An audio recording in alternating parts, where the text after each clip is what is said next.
ذہن بنایا جاتا ہے۔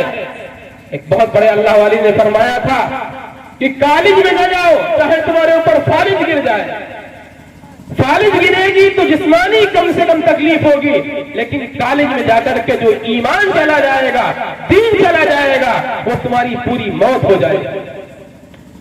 میرے دوستو، محض دنیاوی تعلیم یہ ہماری بچیوں کے لیے بہت نقصان دہ ہے۔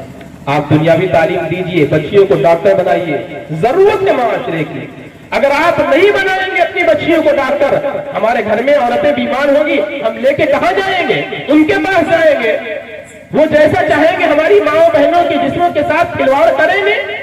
ضرورت ہے ہمارے معاشرے میں مسلم لڑکیوں کے ڈاکٹر بننے کی، لیکن مسلمان لڑکیوں کی، نام نہاد مسلمانوں کی نہیں۔ پہلے دین کی تعلیم اتنی مضبوط دے دیجئے کہ بچی جہاں بھی جائے، جو بھی تعلیم حاصل کرے، جیسی پڑھائی پڑھے، بچی کے ایمان میں کوئی فرق نہیں آنا چاہیے، اس کے قدموں میں کوئی جنبش نہیں آنی چاہیے۔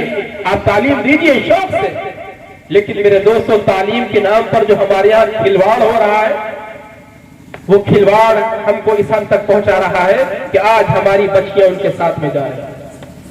تعلیم کے نام پر آپ نے موبائل لے کے دے دیا، موبائل کا نمبر، آپ تو کہہ رہے ہیں کہ میری بیٹی بڑی اچھی، میری بیٹی کہیں بات نہیں کرتی، آپ کی بیٹی کوئی فرشتہ ہے۔ یاد رکھیے، جو آپ نے موبائل دیا ہے، دنیا کے کسی موبائل کا سم بغیر کارڈ کے نہیں ملتا ہے۔ آپ کو اپنا آدھار کارڈ یا کچھ دینا پڑے گا۔ آپ لے جا کر کے موبائل دیں گے، آدھار کارڈ دیں گے، آپ کو موبائل ملے گا۔ سم آپ کا دینے والا، اس کو سم نمبر معلوم ہوتا، اس نے محفوظ کر لیا، سم کو پھیلا دیا، نمبر کو پھیلا دیا۔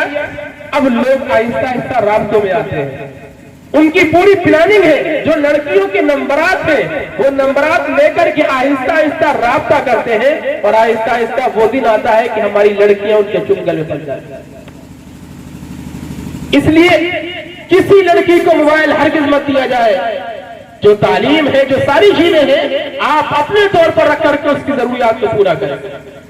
تعلیم دلائیں، لیکن محض دنیاوی تعلیم کی خاطر جو ڈرامے کیے جا رہے ہیں، وہ ڈرامے ہرگز مت کیجیے۔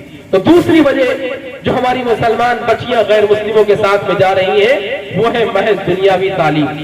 دین کی تعلیم سے دور رکھ کر کے صرف دنیا کی تعلیم کا نتیجہ ہے کہ آج ہماری بچیاں اپنے ایمان کا سودا کریں۔ اور تیسری وجہ ہماری کمی، ہمارے معاشرے کی کمی، چونکہ یہ بھی بہت ساری خبریں آئی کہ مسلمان لڑکی گئی، معلوم کیا گیا تو معلوم چلا یہ وجہ۔ آج ہمارے معاشرے میں ایک ذہن بنا ہوا ہے، اور وہ ذہن نوجوانوں کا ہے جہیز لینے کا۔ نوجوانوں کے ماں باپ کا ذہن بن گیا ہے جہیز مانگنے کا۔ آپ کا لڑکا جوان ہوا، بس آپ کے خواب و خیال کے اندر ساری چیزیں آنے لگی۔ لڑکے کی شادی وہاں کی جائے گی جہاں جہیز ملے گا، بائک ملے گی، گاڑی ملے گی، فریج ملے گی، کولر ملے گا، یہ ملے گا، وہ ملے گا۔ نتیجہ کیا ہو رہا ہے؟ وہ غریب بچیاں جن کے ماں باپ کے پاس دینے کے لیے جہیز نہیں ہے، جن کے ماں باپ کے پاس بہت گنجائش نہیں ہے کہ آپ کی ڈیمانڈ کو پورا کر سکے، آپ کے مطالبات کو پورا کر سکے، وہ لڑکیاں ایسا قدم اٹھا رہی ہیں۔ ابھی سرائے میر کے پاس میں پھول پور ایک جگہ ہے، پھول پور کے پاس میں ایک گاؤں ہے، وہاں سے 2 لڑکیاں فرار ہوئی غیر مسلم کے ساتھ میں۔ جب ان کے ماں باپ سے پوچھا گیا کہ آپ کی لڑکیاں غیر مسلم کے ساتھ میں چلی گئی، آپ کا اس کے بارے میں کیا خیال ہے؟ کہا بہت اچھا کیا چلی گئی، ہمارا پیچھا چھوٹ گیا۔ کہا کیوں؟ کہا جب سے میری دونوں بچیاں جوان ہوئی ہیں، ہم شادی کے لیے لوگوں کے گھروں پہ جا رہے ہیں، رشتہ لے کر کے جا رہے ہیں، لیکن جس کے یہاں جاتے ہیں اس کی ڈیمانڈ ہوتی ہے کہ ہمیں گاڑی چاہیے، ہم غریب آدمی ہیں، گاڑی دینے کے لیے میرے پاس نہیں ہے، اس کی ڈیمانڈ ہوتی ہے کہ ہمیں کولر فریج ساری چیزیں چاہیے، ہمارے پاس پلے کچھ نہیں ہے۔ جب ہمارے پاس پلے کچھ نہیں ہے تو ہم کیا کریں؟ وہ چلی گئی تو کم سے کم ہم کو جہیز نہیں دینا پڑا ہے۔ میرے دوستو، آپ کی ڈیمانڈ کی وجہ سے، آپ کے مطالبے کی وجہ سے، آپ کے جہیز مانگنے کی وجہ سے اگر ایک مسلمان بیٹی، ایک مسلمان بہن اپنے ایمان کو چھوڑ کر کے کسی غیر مسلم کے ساتھ چلی گئی، یاد رکھنا اللہ کے سامنے منہ نہیں دکھا پاؤ گے، اللہ کے سامنے کھڑے نہیں ہو پاؤ گے۔ جہیز کا مطالبہ، جہیز کی ڈیمانڈ، اللہ نے آپ کو مرد بنایا ہے۔ مرد شادی کیوں کرتا ہے؟ اپنے گھر کو بسانے کے لیے، اپنے گھر کو آباد کرنے کے لیے۔ آپ مرد ہیں، اپنے گھر کو آباد آپ کو کرنا ہے، ذمہ داریاں آپ کی ہیں کہ آپ اپنے گھر پہ سارے انتظامات کیجیے، سارے انتظامات کی ذمہ داری آپ کی ہے۔ میرے دوستو، جہیز کے نام پر جو خرافات ہو رہی ہے اور جہیز کے نام پر جو مصیبت ہمارے معاشرے میں آئی ہوئی ہے، یاد رکھو اس کا ذمہ دار کوئی ایک آدمی نہیں ہوگا، پورا معاشرہ اس کا ذمہ دار ہے، پورا معاشرہ اس کا ذمہ دار ہے۔ اس لیے طے کیجئے کہ ہمیں جہیز نہیں مانگنا، جہیز کا مطالبہ نہیں کرنا ہے۔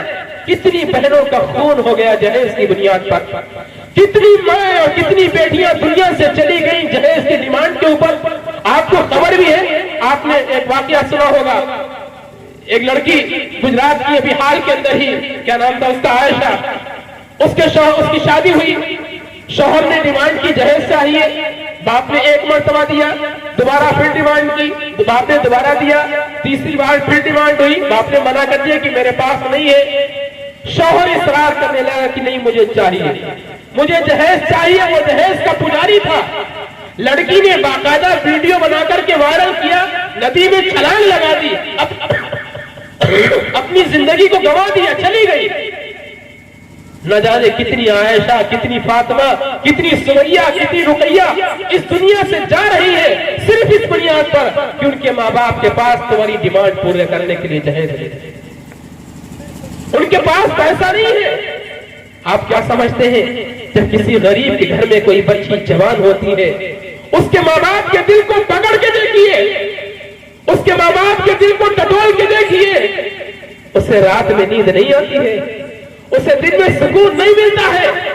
بچی جوانی کی دہلیز پہ قدم رکھ چکی ہے، باپ دیکھتا ہے، بظاہر وہ ہنستا ہے لیکن اندر سے پورا ٹوٹا ہوا ہوتا ہے۔ بظاہر بچوں کے سامنے کھیلتا ہے، وہ ہنستا ہے، باتیں کرتا ہے، لیکن اندر سے پورا ٹوٹ چکا ہوتا ہے۔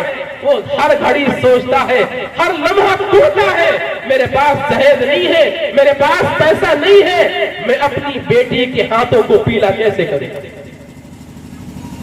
اور ایک اور ظلم ہوتا ہے اسی نام پر۔ اللہ نے آپ کو حیثیت دی ہے، آپ کے پاس سب کچھ ہے، دینے کے لیے ساری چیزیں ہیں، آپ اپنی بیٹی کی شادی کر رہے ہیں، آپ نے بیٹی کی شادی میں جہیز لا کر کے اپنے دروازے پر سجا دیا، پوری گلی کو بھر دیا۔ آپ کیا سمجھتے ہیں یہاں سے غریب بچیاں نہیں گزر رہی ہیں؟ غریب بچیوں کے ماں باپ یہاں سے نہیں گزر رہے ہیں؟ میرے دوستو، آپ کو تو اللہ نے دیا تھا، آپ نے گلی کو سجا دیا۔ جب غریب بچی وہاں سے گزرتی ہے، جس کے ماں باپ کے پاس جہیز دینے کے لیے نہیں ہے، اس کے ارمانوں کا خون ہوتا ہے۔ جب غریب ماں باپ وہاں سے گزرتے ہیں، ان کے کلیجے پھٹتے ہیں، میرے پاس نہیں، میں کہاں سے لے کر کے آؤں گا؟ خدا کے واسطے اگر اپنی بیٹی کو تحفے کے نام پر کچھ دے رہے ہو تو پہلے دے دو، یا بعد میں دے دو، یا چھپا کے دے دو، کم سے کم ان غریب کے ارمانوں کا خون مت کرو۔ پہلی بات تو آپ جہیز مت لیجئے۔ سارے نوجوان یہ طے کریں کہ ہمیں جہیز نہیں لینا ہے، اللہ نے ہمیں مرد بنایا ہے، ہم کیوں کسی سے مانگے؟ جہیز کا مطالبہ گویا کی فقیری ہے۔ آپ یہ کہنا چاہتے ہیں بھائی میرے پاس گاڑی چلانے کے لیے میرے پاس گاڑی نہیں ہے، آپ مجھے گاڑی دے دیجئے۔ میرے گھر میں ٹھنڈا پانی کرنے کے لیے فریج نہیں، آپ مجھے فریج دے دیجئے۔ آپ تو بھکاری بن گئے۔ ایک شاعر بڑے عجیب انداز سے میں کہتا ہے، عجب ماجرا ہے حضرات دیکھیے، داماد مانگتا ہے خیرات دیکھیے۔ آپ خیرات کیوں مانگ رہے ہیں؟ آپ فقیری کیوں کر رہے ہیں؟ اللہ نے آپ کو مرد بنایا ہے، آپ کمائیے، اپنی قوت بازو سے کمائیے، اپنے گھر کا انتظام کیجئے، دلہن کو لانے سے پہلے کمرے کو سجا دیجئے، کمرے کو بھر دیجئے، اللہ نے جو آپ کو دیا ہے، کسی کے مال کے اوپر اپنی نظر مت رکھیے۔ تو ایک وجہ ہماری بچیوں کی جانے کی یہ بھی ہے کہ ہمارے معاشرے میں، مسلمانوں کی سوسائٹی میں